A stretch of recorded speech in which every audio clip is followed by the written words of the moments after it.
Innal hamdalillah nahmaduhu wa nasta'inuhu wa nastaghfiruh wa na'udzu billahi min shururi anfusina wa min sayyiati a'malina man yahdihillahu fala mudilla lahu wa man yudlil fala hadiya lahu wa asyhadu an la ilaha illallah wahdahu la syarika lahu wa asyhadu anna Muhammadan 'abduhu wa rasuluhu sallallahu alaihi wa ala alihi wa sahbihi wa sallam. Ba'd, kaum muslimin dan muslimah rahimani wa rahimakumullah.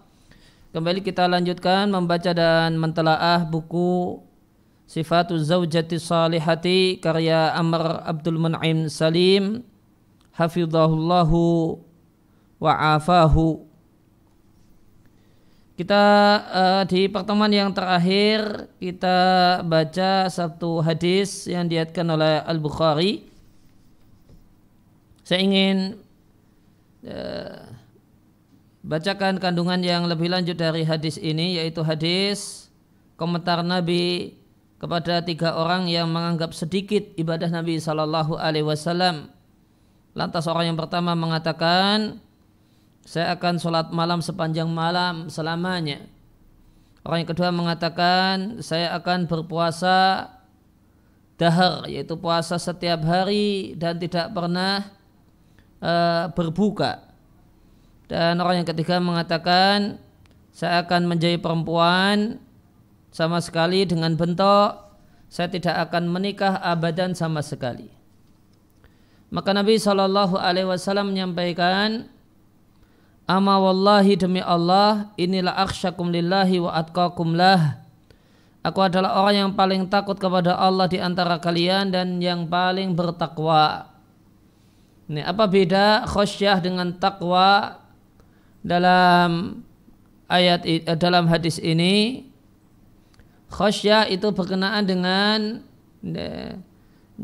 ilmu, sedangkan takwa itu berkenaan dengan amal. Maka Nabi kita alaihi salatu wassalam adalah orang yang paling luar biasa ilmunya tentang Allah Subhanahu wa taala, pengetahuannya tentang Allah tabaraka wa taala, sehingga beliau adalah orang yang sangat-sangat yakin dengan janji-janji Allah Subhanahu wa taala, orang yang paling besar rasa takutnya, orang yang paling besar rasa harapnya, dan seterusnya, yang merupakan buah dari betul-betul mengenal Allah Subhanahu wa taala. Sedangkan takwa adalah berkenaan dengan amal, maka beliau adalah manusia yang paling hebat dalam beramal, dalam melakukan amal ibadah dan amal kesalehan. Dia adalah manusia yang paling unggul dalam takwanya dan dalam amalnya.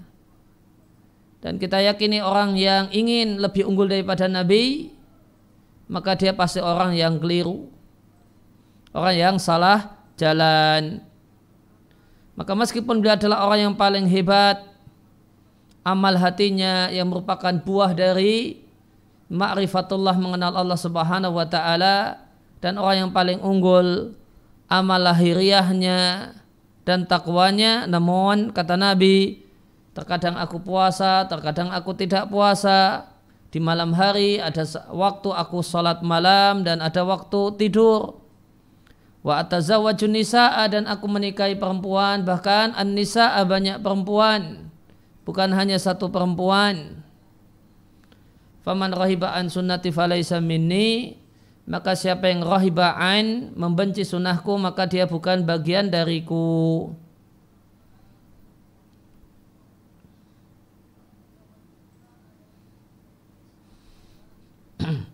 Saya ingin bacakan kandungan hadis ini dari kitab Taisir Alam Sarah Umdatul Ahkam, karena hadis ini tertera di Umdatul Ahkam, di kitab nikah, di bab pernikahan. Maka di antara kandungan yang bisa dipetik dari hadis ini adalah cintanya para sahabat dengan kebaikan, semangat mereka untuk melakukan kebaikan, dan semangat mereka untuk meladani Nabi Sallallahu Alaihi Wasallam. Karena 3 orang ini mencari informasi kepada salah satu istri Nabi tentang bagaimanakah ibadah Nabi ketika di rumah. Setelah mendapatkan informasi, mereka menilai ibadah Nabi itu dinilai terlalu sedikit untuk orang-orang semisal mereka yang punya banyak dosa.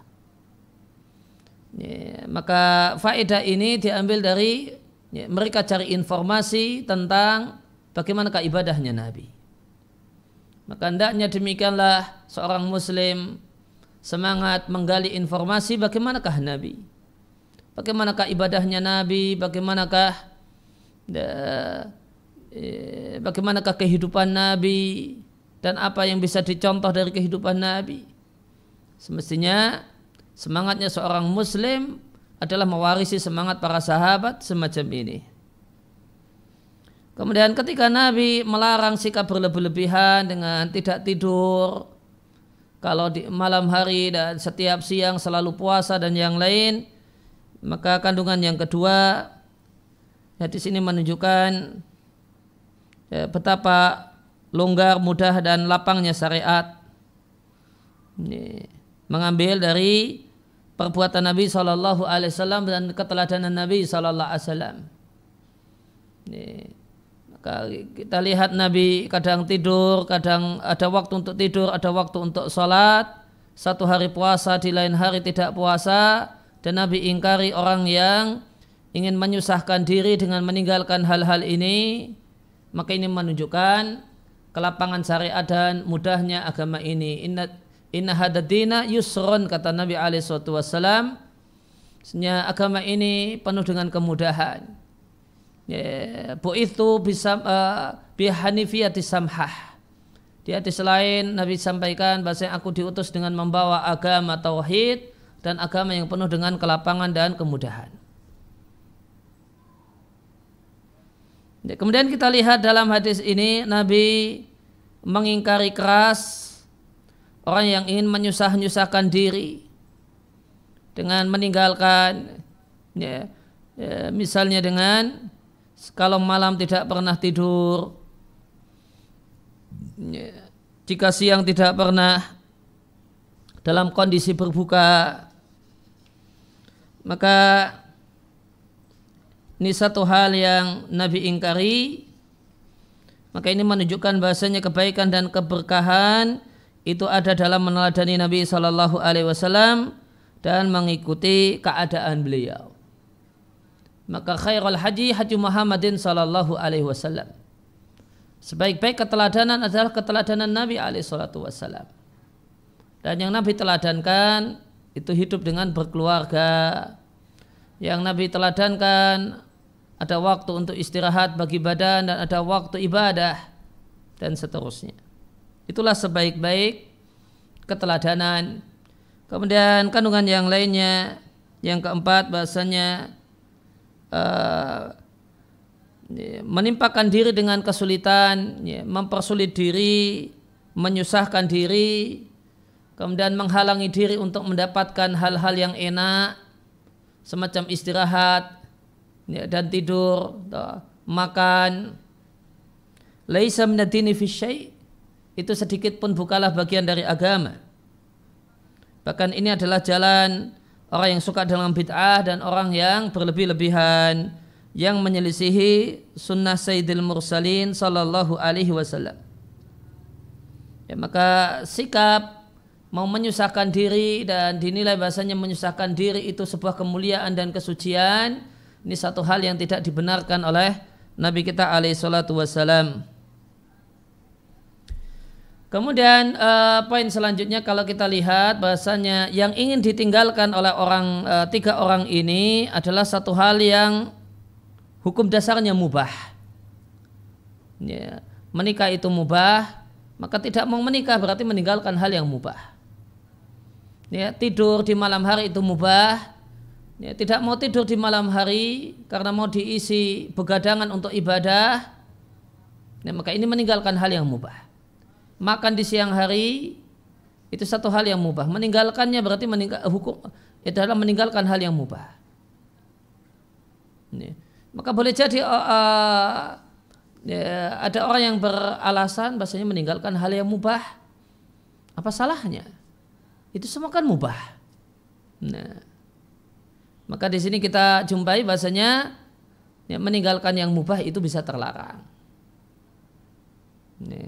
Tepatnya di faedah yang kelima.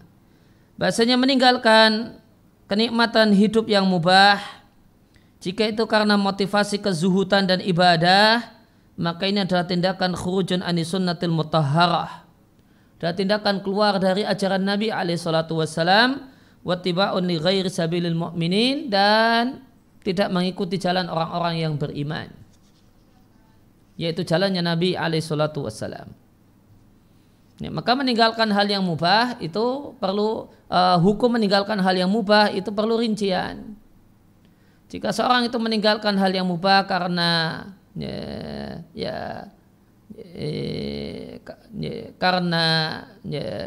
tidak suka, dia tinggalkan misalnya tidur di kasur yang empuk itu karena kalau tidur di spring bed dia alergi misalnya. Tapi kalau tidur di tikar itu malah tidurnya nyenyak, nyaman. Jika karena faktor semacam ini maka meninggalkan hal yang mubah tidak mengapa. Atau karena ingin variasi, karena variasi dia tinggalkan makanan tertentu, karena variasi bosen kalau makan itu terus. Maka ini tidak mengapa. Namun bermasalah adalah manakala sebagaimana 3 orang yang ada di hadis ini, yaitu meninggalkan hal yang mubah itu karena di sini disebutkan zahadatan wa ibadatan, karena faktor ibadah dan kezuhudan. Dinilai bahasanya itu lebih menghambakan diri kepada Allah. Orang itu lebih mulia dengan meninggalkan menikah. Misalnya mengacu kepada untuk orang yang menikah itu tidak wajib baginya karena tidak ada kekhawatiran untuk terjumus dalam zina, karena dia sibuk dengan yang lainnya dan tidak terlalu memikirkan hal tersebut, sehingga menikah baginya bukanlah satu hal yang wajib. Maka sebenarnya dia untuk orang ini tidak menikah tidak mengapa. Tapi kalau tidak mau menikah itu motivasinya, itulah sikap yang lebih, itulah ibadah yang lebih tok, itulah kemuliaan, itulah derajat manusia suci. Nah, jika karena motivasi semacam ini terlarang. Sehingga Nabi tegur keras orang yang mengatakan saya tidak mau menikah selamanya. Karena ada maksud demikian. Kemudian pelajaran yang keenam, dalam semisal hadis yang mulia ini terdapat penjelasan bahasanya Islam itu tidak mengajarkan kehidupan pendeta, kehidupan kerahiban tanpa menikah dan tanpa menikmati kehidupan dunia. Dan Islam bukanlah ajaran yang mengajarkan hirmanan, orangnya, pemeluknya tidak boleh menikmati kesenangan duniawi. Namun Islam adalah agama yang datang untuk memperbaiki agama dan dunia dan memberikan kepada masing-masing hak-haknya masing-masing. Maka di antara prinsip pokok, prinsip penting dalam ajaran Islam memberikan kepada yang punya hak-haknya masing-masing. Badan punya hak, berikan haknya. Badan punya hak untuk istirahat, berikan haknya. Istri punya hak untuk didekati, dikumpuli, disetubuhi, dibelai, disayang, diajak jalan-jalan, maka berikan haknya. Maka yang menjadi hak Allah Subhanahu wa taala adalah ibadah dan ketaatan tanpa berlebihan dan tanpa mempersulit diri. Dan badan pun punya hak untuk merasakan kenikmatan hidup dan istirahat atau kenyamanan. Dengan ini Anda akan menyadari dan mengetahui bahasanya agama Islam adalah agama yang diturunkan dari Allah, zat yang maha bijaksana lagi, zat yang maha berilmu, yang ilmunya meliputi segala sesuatu. Allah tahu bahasanya manusia punya kecondongan, manusia itu punya insting dan keinginan. Oleh karena itu Allah tidaklah larang manusia untuk merasakan hal-hal yang enak. Dan Allah pun mengetahui kemampuan badan manusia untuk ibadah. Ketika badan sehingga dilaranglah memporsir ibadah berlebih-lebihan yang nanti ujungnya adalah kejemuan, sehingga Allah tidaklah membebani ibadah dengan beban yang sulit dan berlebihan. Ya, kemudian tentang membenci sunnah Nabi, maka sunnah di sini artinya jalan Nabi, dan karena sunnah itu maknanya demikian, maka membenci sunnah atau tidak minat dengan sunnah tidaklah mesti bermakna keluar dari Islam. Ya, dengan syarat liman kana rohbatuhu anha, orang yang tidak minat dengan syariat Islam tersebut, lidorbi nimat takwil, karena satu jenis takwil, yaitu kekeliruan dalam memahami, kekeliruan dalam beristihad. Dan takwil dan kesalahan dalam memahami dan beristihad ini yu'dharu fihi sahibuhu, adalah kekeliruan yang bisa dimaklumi. Kemudian poin yang terakhir tentang kandungan hadis ini di Taisir Al-Alam Sarah Umdatul Ahkam, membenci sesuatu, tidak minat dengan sesuatu artinya berpaling dari sesuatu.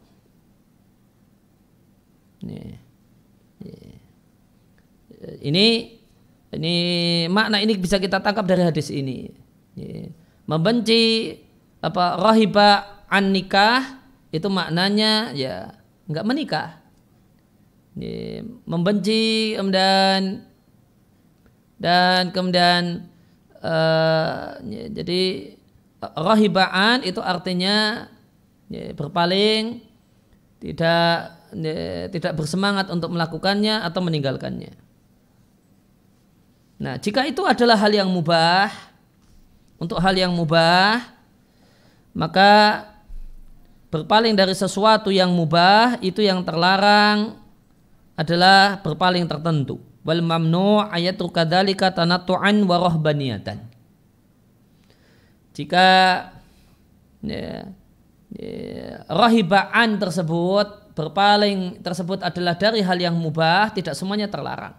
Yang terlarang dari tindakan berpaling dari sesuatu yang mubah adalah manakala hal tersebut ditinggalkan karena tanattu'an, karena sikap berlebihan, warahbaniyatan, dan karena ingin mengikuti pola hidup kependetaan.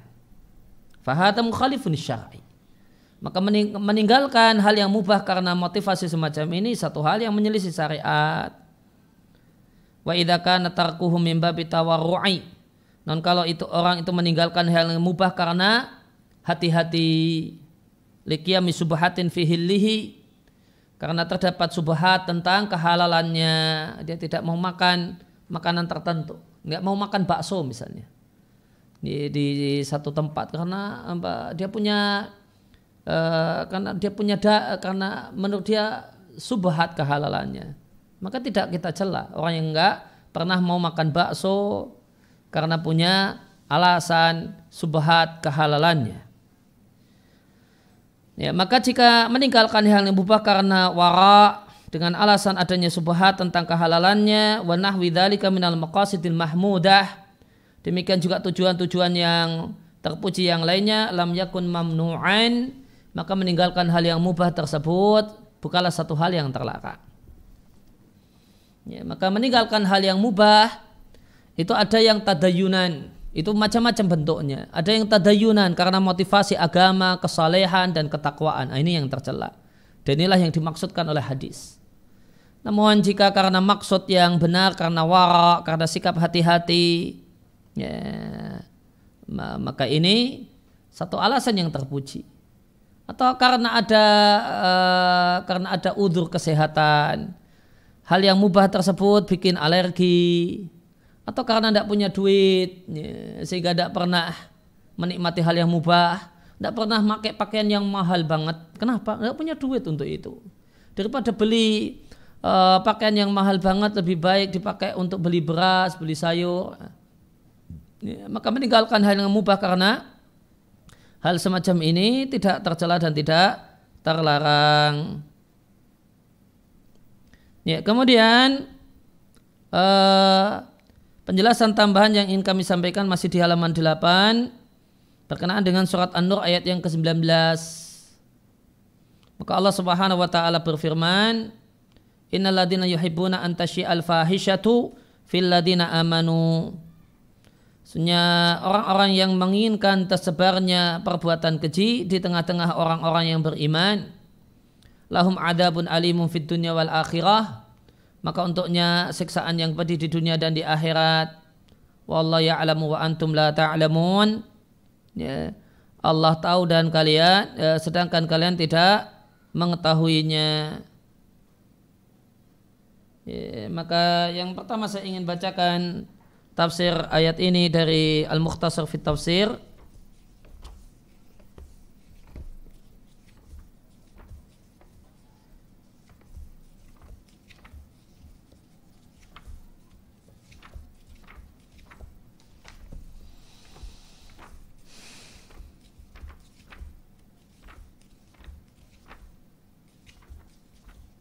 An-Nur ayat 19.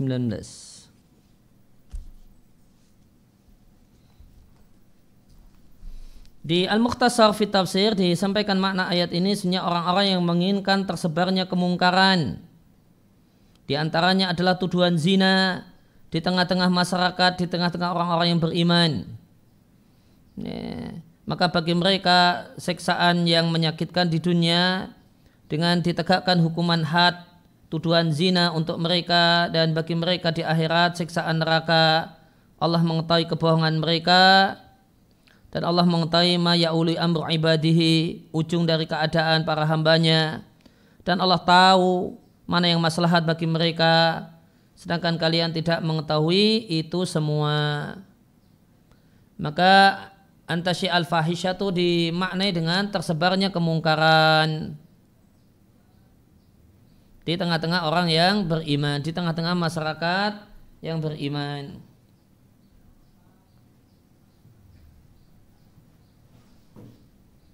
Kemudian masih tentang An-Nur ayat 19,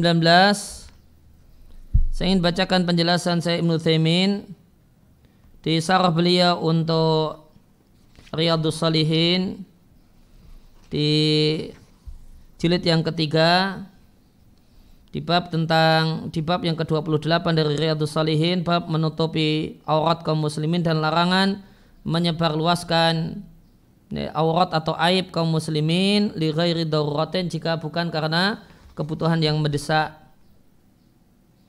Maka kata Syekh Ibnu Utsaimin rahimallahu taala, bahasanya menginginkan tersebarnya perbuatan keji fil ladina amanu itu memiliki dua pengertian, dua makna. Yang pertama, ingin menyukai tersebarnya perbuatan keji, yaitu diantaranya adalah zina di tengah-tengah masyarakat.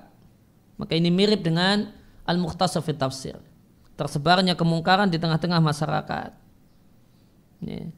Maka termasuk dalam golongan ini adalah orang-orang yang menyebarluaskan film-film porno, ya, dan konten-konten porno, boleh jadi di YouTube, boleh jadi di Facebook, boleh jadi di IG, boleh jadi di televisi, boleh jadi di novel, di koran, di majalah dan yang lainnya. Maka orang yang menyebarkan konten-konten porno yang mengajak kepada zina ini, ya, atau boleh jadi bukan hanya boleh jadi yang memproduksi konten porno atau menyebarluaskannya, ya, boleh jadi dengan aplikasi TikTok atau yang lainnya. Maka orang yang memproduksi dan yang menyebarkannya itu tanpa ragu, kata beliau, adalah yuhibuna antasyai al-fahishatu fil mustama'il muslim, adalah orang yang menginginkan tersebarnya zina dan perbuatan keji atau kemungkaran di tengah-tengah masyarakat muslim. Mereka ingin agar kaum muslimin rusak moralnya, rusak agamanya, disebabkan tersebarnya konten-konten pornografi. Dan termasuk dalam makna yang pertama ini tergolong alladzina yuhibbuna an tasyi'al fahisyatu adalah para penguasa, orang-orang yang punya kewenangan dan otoritas untuk memblok, untuk mencegah tersebarnya konten-konten pornografi, namun mereka tidak melakukannya. Maka pihak-pihak terkait yang punya kekuasaan untuk mencegah tersebarnya konten pornografi, namun tidak melakukannya, maka dia tergolong masuk dalam ayat innal ladina yuhibbuna an tasyi'al fahisyatu fil ladina amanu.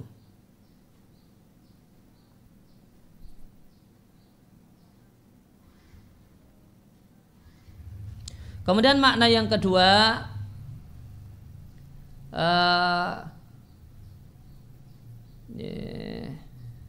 maka makna yang kedua kata Syekh Ibnu Utsaimin rahimallahu taala, ayuhiba antasyi'al fahisyatu fi saksin muayyanin. Perbuatan jelek person dia ingin agar perbuatan jelek person tertentu itu tersebar.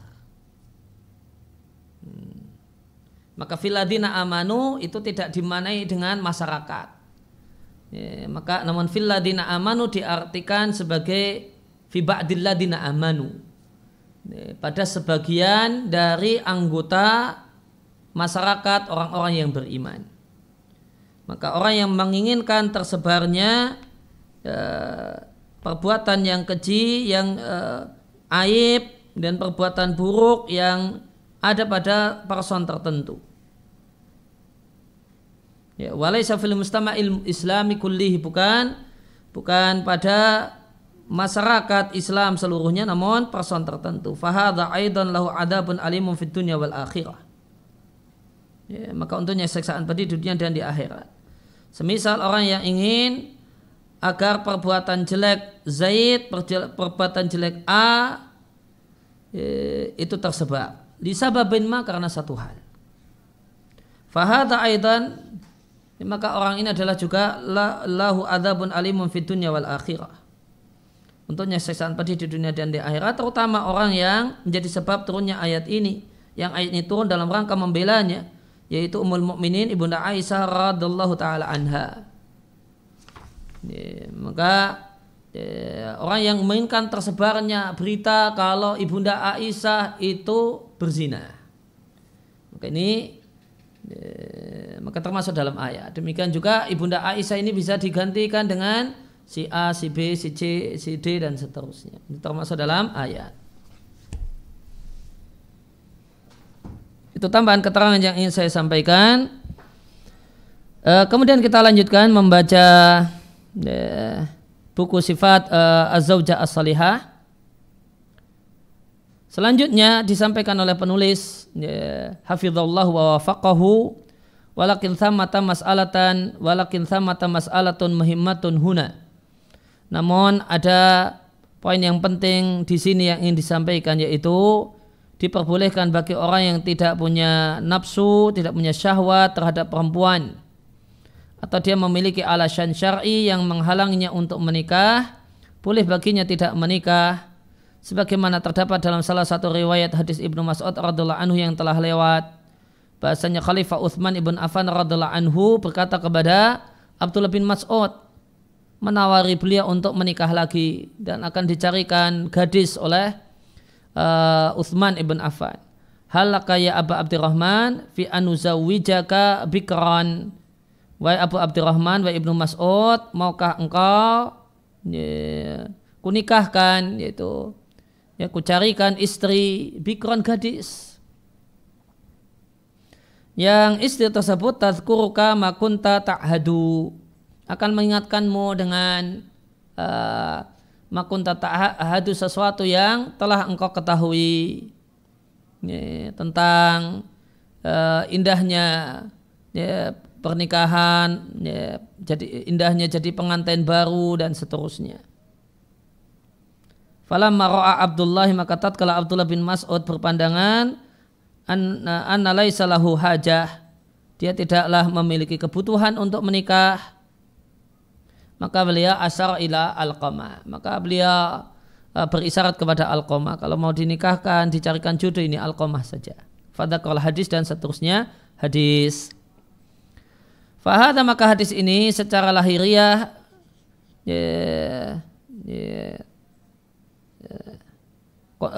teksnya dhahir teks menunjukkan bolehnya tidak menikah li adamil qudrah karena tidak punya kemampuan biologis atau karena satu alasan yang bisa dibenarkan menurut syariat. Dan orang yang tidak menikah dalam kondisi ini menurut ulama yang berpandangan nikah itu bagi yang mampu hukumnya wajib sebagaimana penulis buku ini, maka beliau berpandangan untuk orang yang punya uzur, punya alasan sehingga tidak menikah, maka la ya'zamu bi dzalik, dia tidaklah berdosa karena tindakannya tidak menikah. Al-Bukhari rahimallahu taala punya judul bab dalam Sahih Bukhari, bab apakah dinikahkan orang yang tidak punya nafsu, tidak punya syahwat. Apakah yatazawwaju boleh menikah orang yang tidak punya syahwat dalam pernikahan. Kemudian beliau bawakan hadis kemudian demikian juga terdapat hadis dari Abdullah dari Ibnu Umar radhiallahu anhu dari Nabi sallallahu alaihi wasallam. Nabi mengatakan, nikahilah wanita yang besar cintanya dengan suaminya, yang demikian sayangnya dengan suaminya, al-waluda, dan dia wanita yang subur, karena aku berbangga-bangga dengan banyaknya kalian dibanding aku banggakan dengan umat-umat yang lain yaumal qiyamati, pada hari kiamat. Ya, hari kiamat itu diambil dari kata-kata qiyam, artinya berdiri. Kiamat disebut kiamat karena qiyamun nas min kuburihim, karena berdiri dan bangkitnya manusia dari kuburnya masing-masing. Maka hadis ini dan yang lainnya adalah menunjukkan tanpa ragu keutamaan menikah dan tingginya kedudukan pernikahan dalam Islam dan haramnya tabattul, haramnya tabattul, kehidupan membujang karena tujuan dan motivasi ibadah, yang itu adalah kerahiban dan kependetaan. Apalagi kemudian tabattulnya dengan bentuk khisa', dalam bentuk mengebiri diri sendiri. Dan adalah salafus saleh radhiyallahu anhum orang yang sangat antusias, semangat untuk menikah, dikarenakan mereka mengetahui dalam pernikahan terdapat kebaikan yang besar, wal ajrul kabir, dan pahala yang besar. Maka dalam pernikahan, dalam hidup berumah tangga, dalam hidup berkeluarga terdapat kebaikan yang besar dan ganjaran yang besar. Oleh karena itu maka tindakan membubarkan rumah tangga, menceraikan istri atau minta cerai, itu satu tindakan yang sangat tercela, karena dengan tindakan ini berarti mau melepas pahala yang besar dan kebaikan yang banyak. Dan adalah sahabat Nabi Abdullah ibnu Mas'ud radhiallahu anhu, dan Ibnu Mas'ud itu terkenal dengan sebutan Ibnu Ummi Abd, dinisbatkan kepada ibunya Ummu Abd. Beliau lebih suka dinisbatkan kepada ibunya daripada dinisbatkan kepada ayahnya yaitu Mas'ud, dikarenakan ibunya itu muslimah, lain halnya dengan ayahnya. Ibnu Mas'ud mengatakan, seandainya aku tidaklah hidup atau lam akun fid dunya, aku tidaklah di dunia, hidup di dunia kecuali tinggal 10 hari, la ahbabtu, misalnya aku menyukai ayakuna fihinna, dalam 10 hari tersebut ing di imra'atun, aku punya istri. Seandainya aku tahu jatah hidupku di dunia ini tinggal 10 hari, maka aku akan menikah terlebih dahulu sebelum meninggal dunia. Maka Ibnu Mas'ud menilai bahasanya meninggal dunia menghadap Allah dengan meninggal dunia dan mati dalam keadaan jomblo, dalam keadaan tidak punya pasangan hidup, itu satu hal yang tercela, satu hal yang jelek, satu hal yang buruk. Oleh karena itu beliau menilai, beliau punya tekad, seandainya saya tahu umurku di dunia tinggal 10 hari, maka saya akan segera menikah sehingga meninggal dunia tidak dalam keadaan berstatus jomblo, tidak punya pasangan. Kemudian Ibnu Abbas radhiyallahu anhu berkata kepada Sa'id bin Jubair, hal tazawwajta, apakah engkau telah menikah? Dan Sa'id bin Jubair adalah murid dari Ibnu Abbas. Maka di sini kita jumpai guru yang baik itu menanyakan kondisi santrinya, kondisi muridnya, murid ngajinya. Di antaranya adalah status sosial dalam pengertian sudah menikah ataukah belum. Ini sudah lama ngaji, sudah lama kelihatan, coba ditanyai, sudah nikah belum mas? Namun tidak hanya sekedar kepo tentunya, namun setelah tahu ya dibantu, dimotivasi. Di antara bentuk membantu adalah motivasi jika problemnya adalah problem motivasi. Maka Sa'id bin Jubair mengatakanlah belum. Faqala lahu, maka Ibnu Abbas memberikan bantuan dalam bentuk motivasi. Fatazawwaj, ayo nikah. Ayo segera menikah. Fa inna khaira hadil ummati, karena orang yang terbaik dari umat ini yaitu Nabi kita Muhammad sallallahu alaihi wasallam, aktsaruha nisaan, adalah lelaki yang paling banyak istrinya.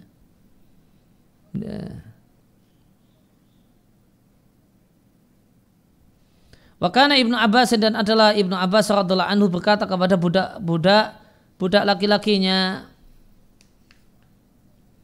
innakum qad balagtum ma yablughu rijal min sya'nin nisa'i. Kalian sudah sampai level sebagaimana levelnya lelaki dewasa tentang perempuan, yaitu kalian, bahasa bebasnya, kalian semua sudah dewasa, sudah punya hasrat sama lawan jenis, normalnya laki-laki dengan perempuan.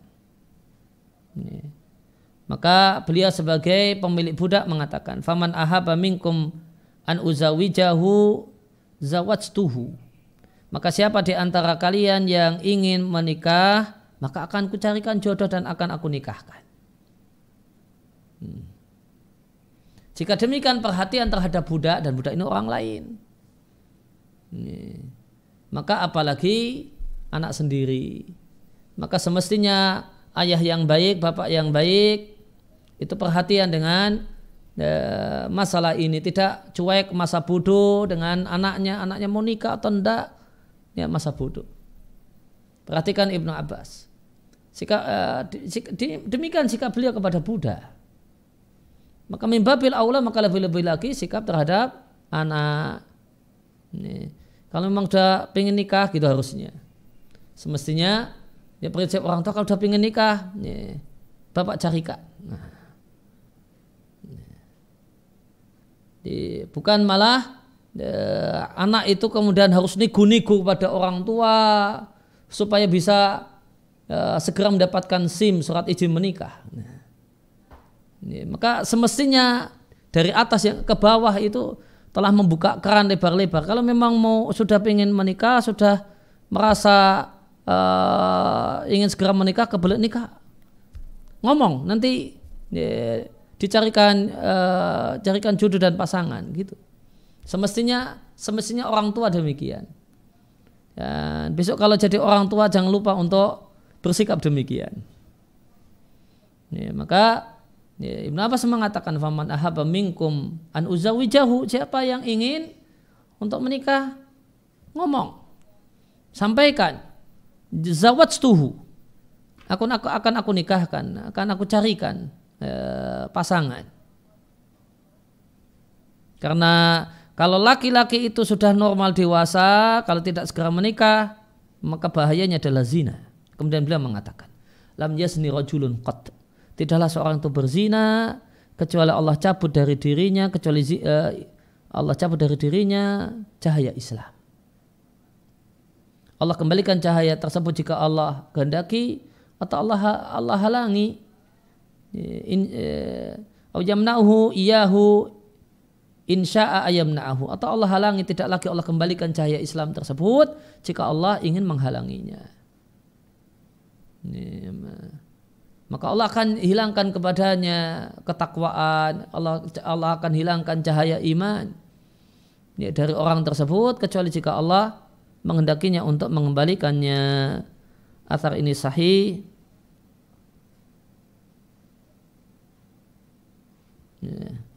Athar ini ada athar yang sahih. Ya, demikian yang kita baca dan kita kaji kesempatan siang hari ini. Wassallallahu ala nabiyina Muhammadin wa ala alihi washabihi wasallam. Ya, silakan.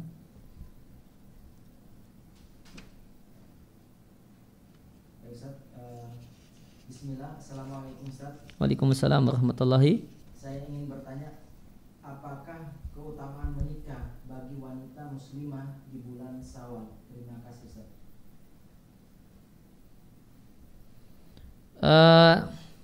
Tentang apa keutamaannya, tentang keutamaan menikah di bulan Syawal, maka fadilah khusus dalam hal ini, dalam artian manfaat khusus, faedah khusus, seperti yang saya tahu tidak ada. Cuma sebagian ulama menganjurkan menikah di bulan Syawal dalam rangka mencontoh Nabi yang bersengaja nikah di bulan Syawal. Meskipun sebenarnya Nabi bersengaja nikah di bulan Syawal itu karena maksud di antara maksudnya adalah menghilangkan persepsi dan anggapan bahasa nikah di bulan Syawal adalah nikah yang sial. Nah. Kemudian yang berikutnya, Assalamualaikum warahmatullahi wabarakatuh Ustaz. Waalaikumsalam warahmatullahi wabarakatuh. Izin bertanya, bagaimana dengan Ibnu Taimiyah dan Imam Nawawi yang hidup membujang? Jazakallahu khairan. Bagaimanakah dengan sebagian ulama yang membujang? Yang pertama, kita tidak tahu secara detail apa alasan mereka kenapa hidup membujang. Tentu yang jelas mereka tidak punya niat yang jelek, yaitu meninggalkan menikah karena merasa bahasanya dengan tidak menikah itu lebih mulia, lebih saleh dan yang lainnya. Husnudzon kita kepada beliau-beliau, mereka punya alasan dan itu tidak kita tahu secara pasti alasannya. Dan yang kedua yang bisa kita pastikan, beliau-beliau berpandangan bahasanya dirinya tidak dalam posisi wajib untuk menikah. Kalau seandainya beliau, kan kita yakin seandainya beliau menyadari bahasanya dirinya dalam posisi wajib menikah, beliau berdua pasti akan menikah. Nah, baik, yang berikutnya Ustaz, apakah termasuk dalam ayat menginginkan tersebarnya berita buruk orang yang meng-like dan men-share berita yang belum jelas kebenarannya di sosial media Ustaz?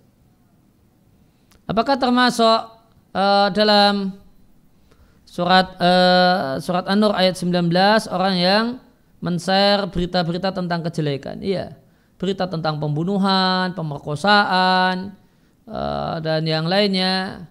Apalagi berita tersebut berita yang tidak jelas, atau bahkan betul-betul memang berita bohong, maka itu termasuk dalam alladzina yuhibbuna an tasyi'a al-fahishatu.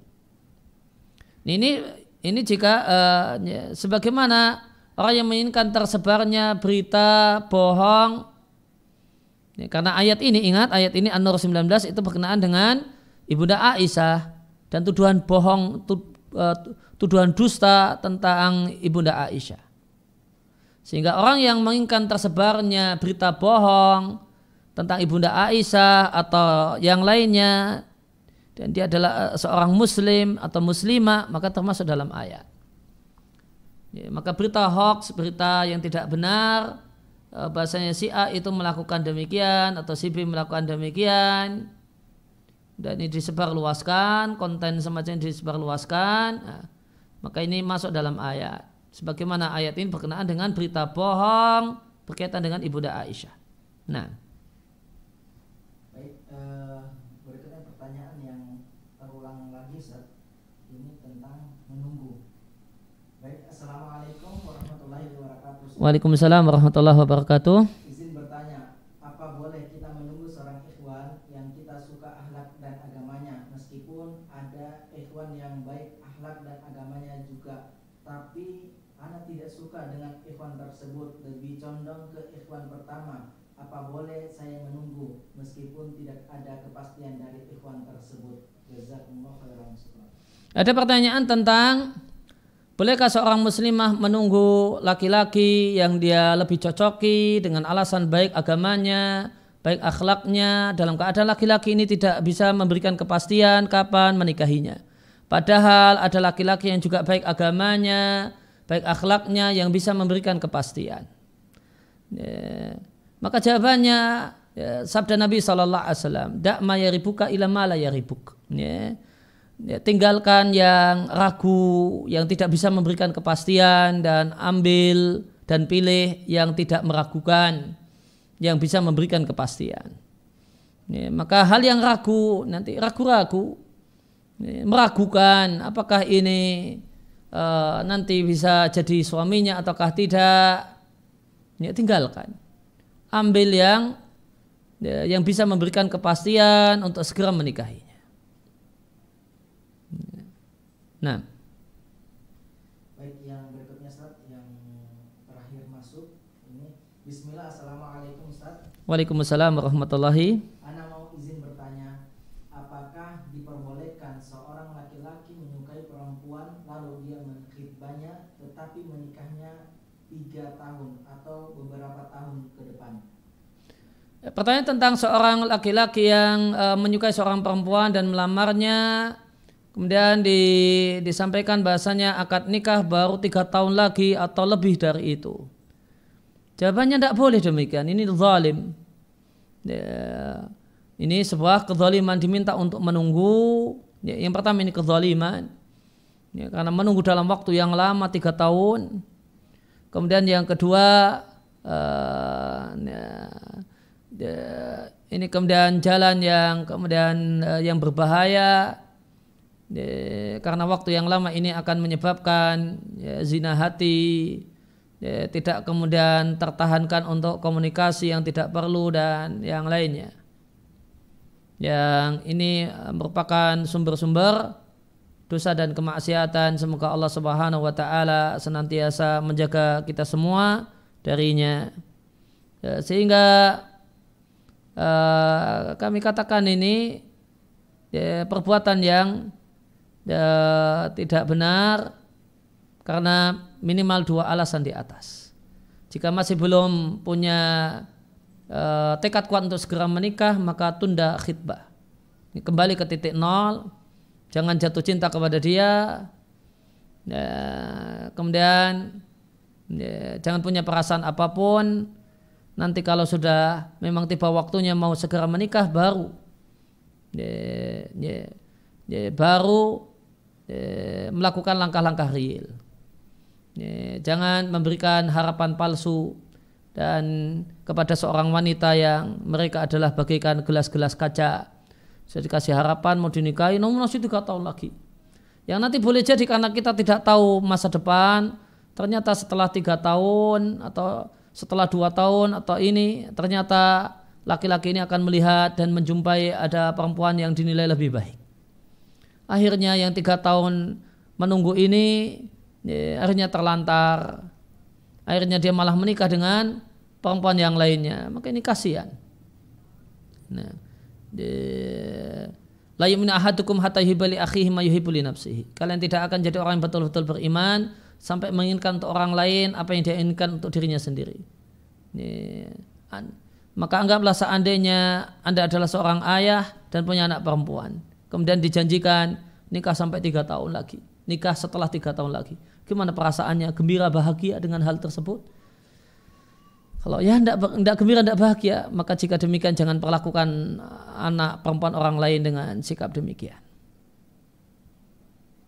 Ya demikian. Subhanaka Allahumma wa bihamdika asyhadu an la ilaha illa anta astaghfiruka wa atubu ilaik.